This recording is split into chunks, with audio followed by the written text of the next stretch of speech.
Hello, hi. Thank you so much for keep on watching us and making the time to watch our episodes from time to time. We're trying to make it happen on a weekly basis. Again, let's welcome you to Let's Talk. Today, we're going to be talking about enforcement, and we have a very special guest, Miss Lori Matthias. She's a registered nurse. At the same time, she became a manager, and at one time, the point in time that she owned also a caregiver school, but you're no longer involved with that, Miss Lori? No, I'm still the overseer of it, but somebody is going to be taking it over soon. Oh, okay, very good. Well, Miss Lori, thank you so much. Can you go ahead and give them a little something like a background with the viewers, who you are, how did you come to Arizona? When did you come to Arizona? I moved to Arizona about 4 years ago and have worked in the larger assisted living centers for about 6 or 7 years.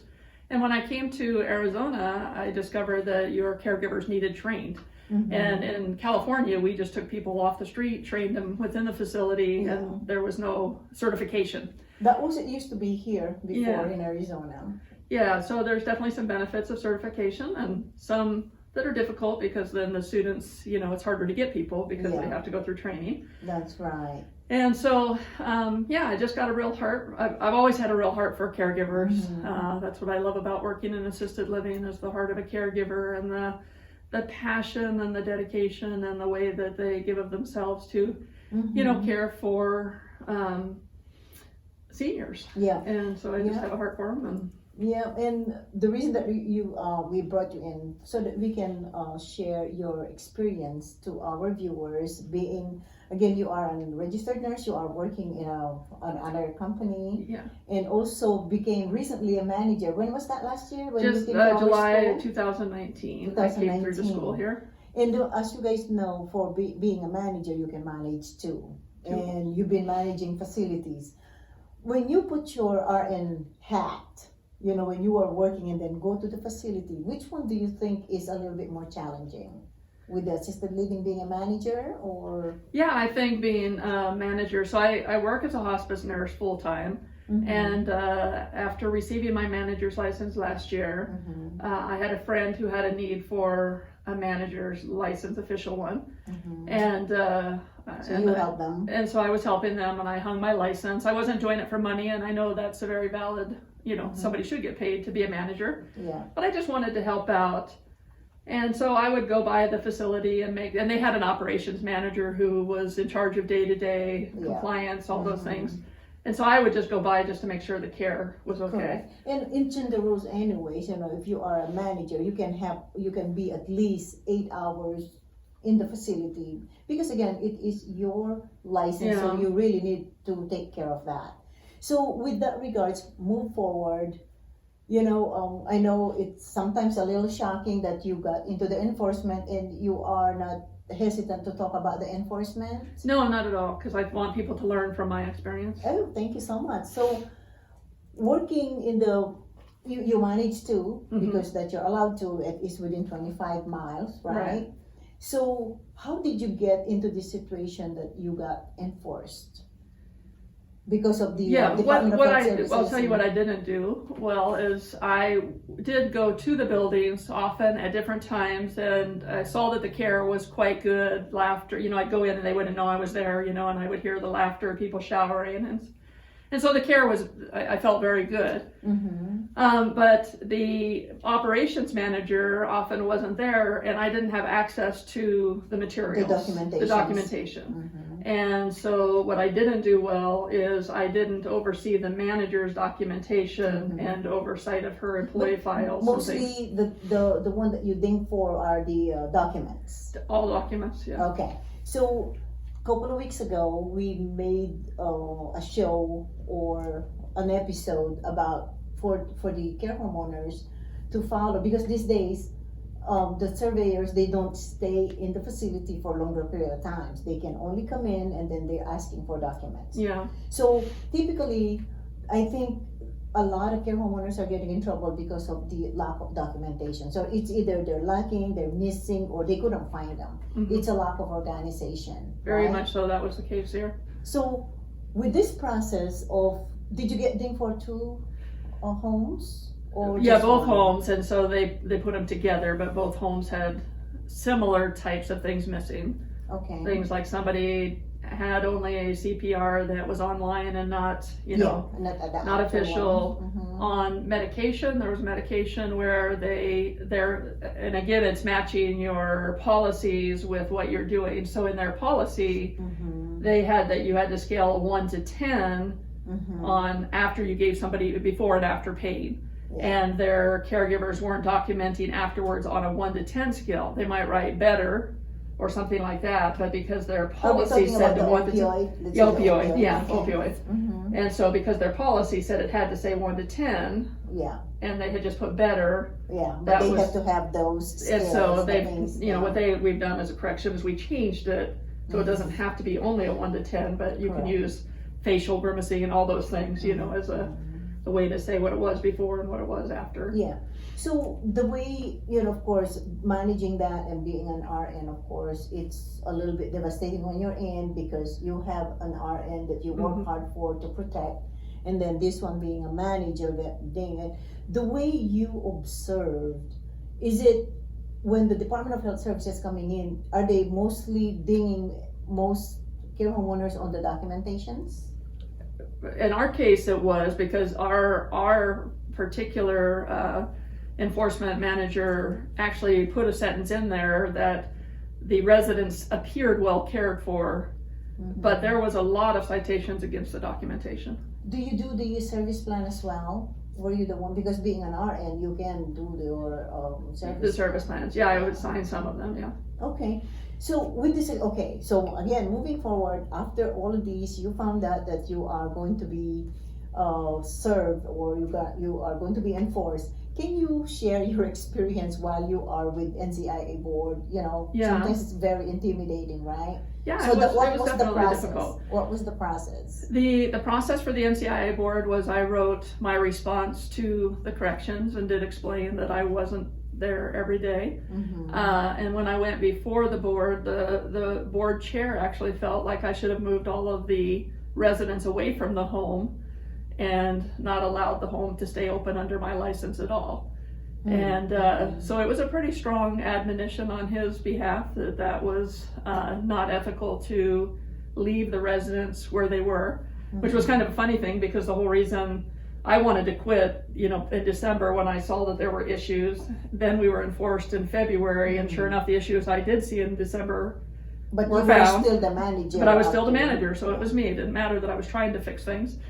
And then when I went before the board, it was, you know, their feeling that we should have closed the place down. Did you face the whole board? I faced the board live, yeah. Okay. And live? It wasn't on telephone, no.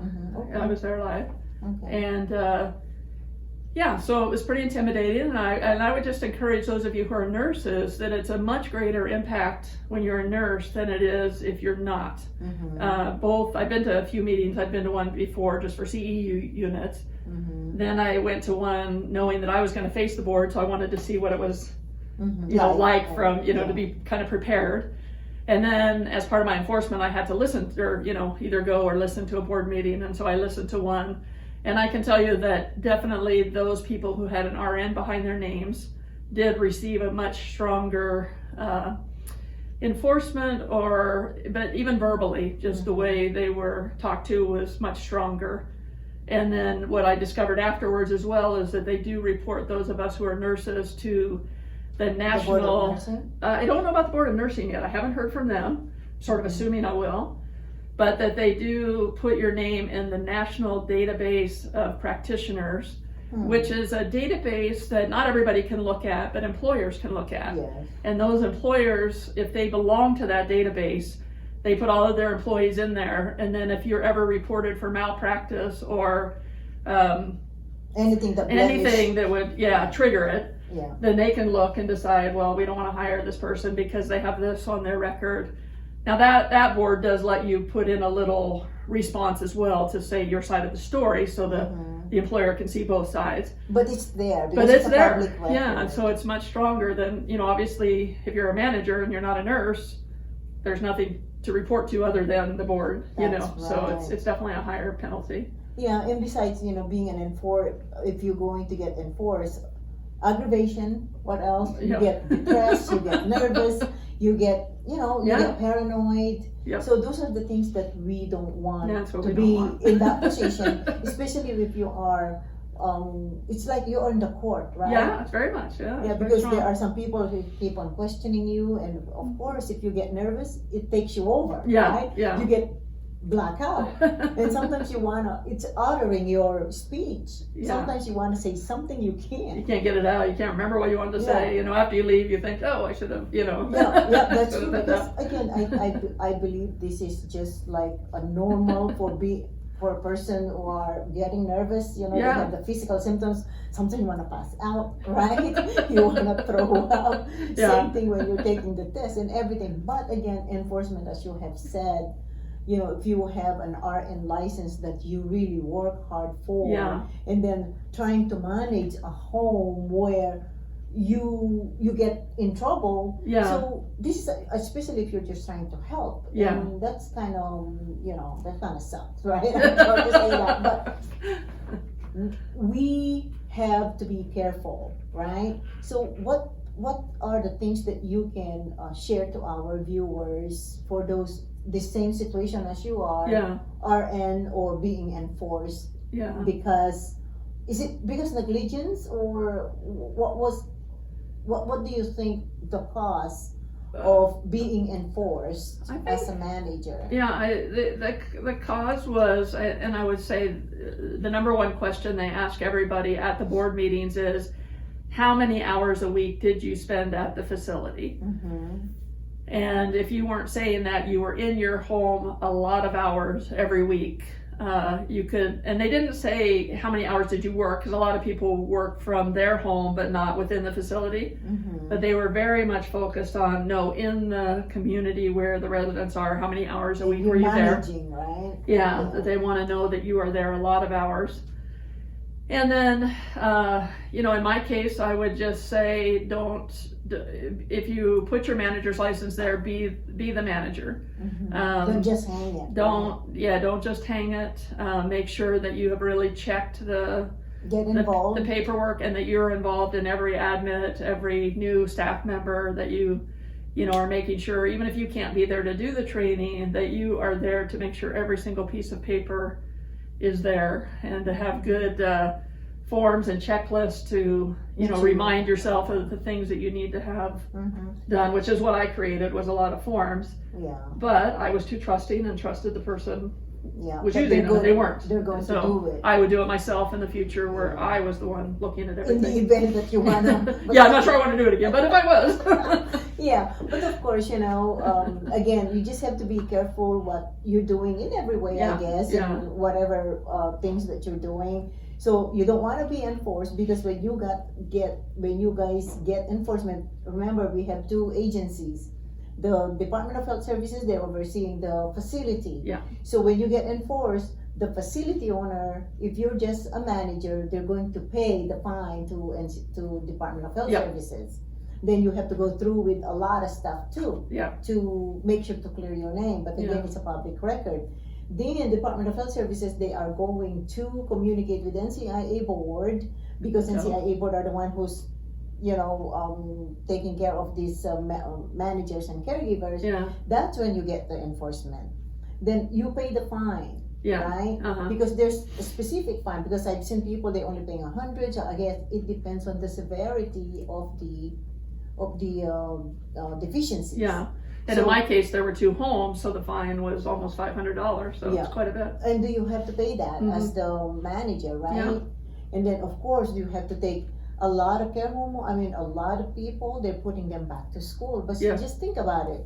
40 hours, Uh-huh. then you have to take the test, Yeah. you have to pay the fee, right? Yeah. And then after that you have to take the test again to Yeah. the NCIA board. Yeah, so it's like $1,000 really close, when Yeah. It depends especially again. again when you consider your Your costs of cost, doing yeah. it. If you were working, you would be making money, and then the cost for the CEUs or the caregiver school again, and then Yeah. the fines. Yes. So I think even the cheapest fine I saw, and I've been to 3 meetings recently, has been about close to $300. Yeah. Mine was closer to $500, so Yeah. somewhere between $300 and $500 seems Some to be. people they pay the Department of Health Services. Sometimes I've seen when I look $5,000. At one point I've seen 22,000. Oh wow! Well, the Department of Health Services, yeah, The they're paying Department a of lot. Health This was Services. just for the For the NCIA Board. Yeah. It's what I've seen is $300 to $500. I'm sure there's more, 750, but I've seen 750. Have you? Yeah, I can or- see. Yeah.